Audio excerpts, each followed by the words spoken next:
Good afternoon. Welcome to our continuing discussion on international relations theory. Today we will be discussing international society approach. Up till now we have seen that there are four major classical theoretical traditions in IR. First is realism, second liberalism, third is international society, and the fourth one is international political economy. Of course, within realism and liberalism, there were other traditions, neorealism and neoliberalism. Apart from these four, there are some alternative approaches, for example, social constructivism. The most important and dominant IR theory is realist theory. The basic realist assumption is a pessimistic view of human nature. They believe that international relations is conflictual. There is international anarchy. National security and state survival are the main goals of all states. Acquisition and possession of power is also among other goals of states. International politics is basically a power politics in which there is no higher authority, there is no world government which can control all these states. States are not equal according to realists. There is a hierarchy of power, plus there is struggle between great powers for security and domination. National interest is the final arbiter of foreign policy. Treaties, conventions, customs, rules, laws, these are all expedient arrangements which states accept or reject as per their convenience, as per their national interest. The realists believe that there is no progressive change possible in world politics. The core liberal ideas are, first and foremost, a positive view of human nature. Individuals may be self-interested and competitive, but they can also engage in collaborative and cooperative social action. They have a conviction that international relations can be cooperative. They believe in progress, they believe in human reason, that humans are basically rational beings. Liberalism can trace back its antecedents to Renaissance and Reformation of 16th and 17th century Europe. International society approach, which we are going to discuss today, it is a midway between realism and liberalism. It avoids the stark choices between state egotism and conflict of realism on the one hand, and human goodwill and cooperation of liberalism on the other hand. International society approach rejects both classical realist pessimist view of states as self-sufficient and self-regarding political organizations prone to discord, conflict and war. They also reject classical liberalism's optimistic view of international relations as a developing world community moving towards human progress and perpetual peace. IR is a society of states and principal actors are statespeople according to international society approach. The practice of statecraft is something which statespeople engage in, and this practice involves foreign policy, military policy, trade policy, forming or joining military alliances, threat or use of armed forces, engaging or negotiating peace treaties, trade agreements, and joining international organizations such as United Nations, such as WTO, International Court of Justice. So, all this is done by the statespeople. They believe that there is a system of states. System of states includes international organizations such as NGOs, MNCs, etc., which are important, but at the same time are subordinate to sovereign states. Sovereign states are foundation of world politics. There is no authority above them. There is no world government above the nation states. In this respect, international society approach is in agreement with the realist position. However, they also believe that common interests, common rules, institutions created and shared by states, they shape international relations. So, it is not just narrowly defined national interest, but there are common interests, common institutions which shape international relations. One of the most important writers of international society approach is Hedley Bull. He talks about an anarchical society.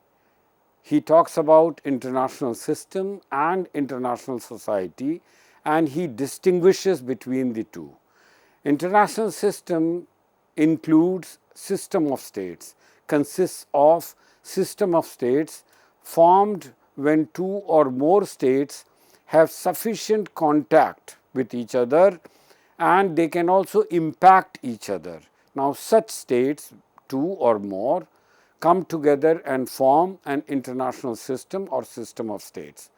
On the other hand, there is a society of states or international society which is created when group of states conscious of certain common interests, common values, form a society of common institutions. There are three concepts which together consist or create international society according to Martin White. First is realism, second is rationalism, and the third is revolutionism. These are different outlooks on world politics that compete with each other.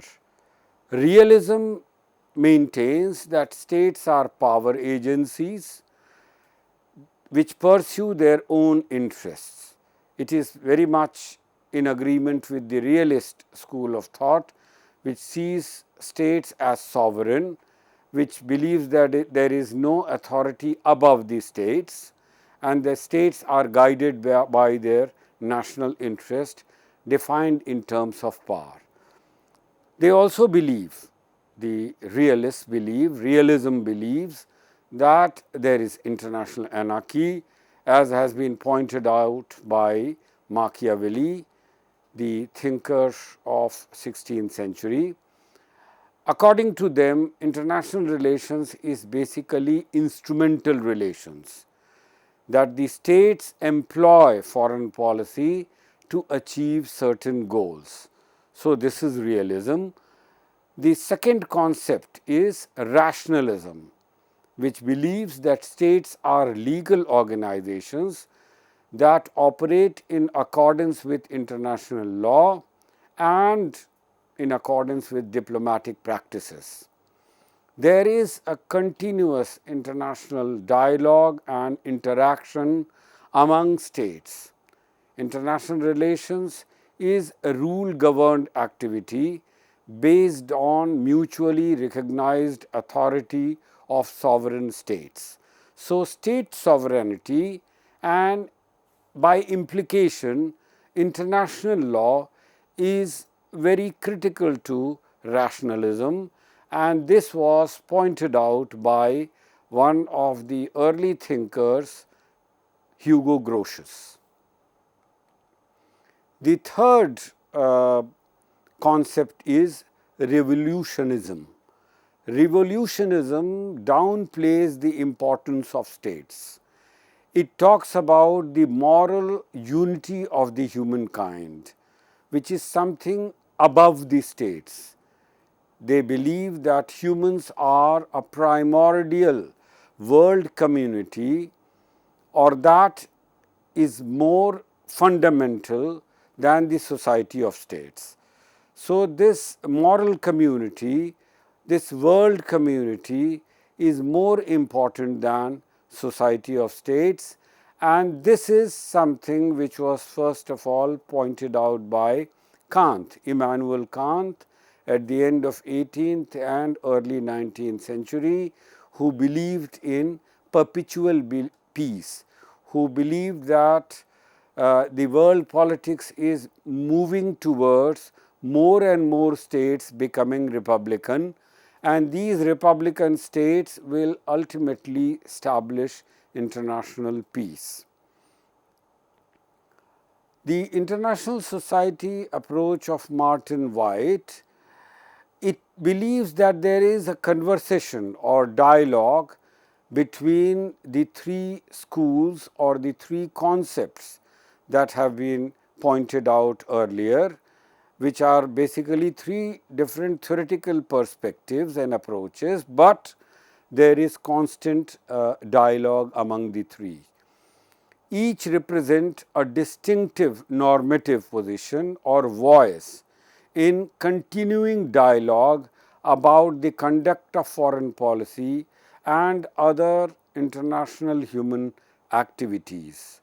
So, the three schools that Martin White pointed out, that is realism, revolutionism and rationalism, they are in constant dialogue, they interact with each other, they are not mutually exclusive. In many ways, they are complementary approaches or theories which complement each other. Realism is controlling or disciplining factor, realism which highlights the centrality of states and which believes that there is no authority above the states, that is the controlling or disciplining factor. On the other hand, revolutionism is the vitalizing or energizing factor. Revolutionism which believes in progress, which believes that states are moving towards greater democracy, towards greater international peace. So, revolutionism in that sense is a vitalizing, energizing, progressive factor. Last but equally important is rationalism. It is the civilizing or moderating factor in world politics. Rationalism which believes that individuals are rational beings, that they can take decisions for themselves, that they know what is good or what is bad for them. Now, this is basically a civilizing or moderating factor in world politics. International society approach is closest to rationalism. While it combines all the three, that is realism, revolutionism and rationalism, but one can still say that international society approach is closest to rationalism, while it combines all the earlier three approaches. Another point that I would like to emphasize is international order and international justice, which Hedley Bull points out.